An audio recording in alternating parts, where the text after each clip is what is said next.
நாம் இப்போ பார்த்துட்ருக்கிறது என்னென்னு பார்த்தீங்கன்னா, ஒரு கண்ணாடி ஜாரில் கல்லுப்பு போட்டு அதில் லவங்கம் வந்து நம்ம அழகாக சொருகி வச்சுட்டோன்னா, நம்ம வீட்டில் இருக்கிற கண் திஷ்டி, தேவையில்லாத மன வருத்தம், தேவையில்லாத பொல்லாப்பு, சண்டை சச்சரவு எல்லாமே விலகிடுங்க. ட்ரை பண்ணி பாருங்கள். நம்மளுடைய ஹாலில் நம்ம எல்லாரும் வந்து பார்க்குற மாதிரி ஒரு இடத்துல வந்து ஒரு கண்ணாடி பவுலில் வந்து கல்லுப்பு நல்லா ஃபில் பண்ணிவிட்டு லவங்கம் எடுத்து அதில் நல்லா ஃபுல்லாக வந்து குத்தி வச்சுருங்க. கந்திஷ்டி இருந்ததுன்னா உங்கள் வீட்டில் அது வந்து நிரந்தரமாக போயிடும். ஏன்னா கந்திஷ்டியால் நிறைய கஷ்டங்கள் அனுபவித்தவங்க நிறைய பேர் இருக்காங்க.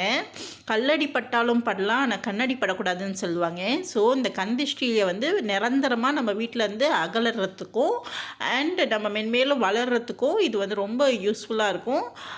மந்த்லி ஒன்ஸ் இல்லைன்னா 2 வீக்ஸ் ஒன்ஸ் இதை சேஞ்ச் பண்ணால் போதுங்க. அந்த கல்லுப்பு ட்ரை பண்ணி பாருங்கள். கண்டிப்பாக உங்கள் வீட்டில் இருக்க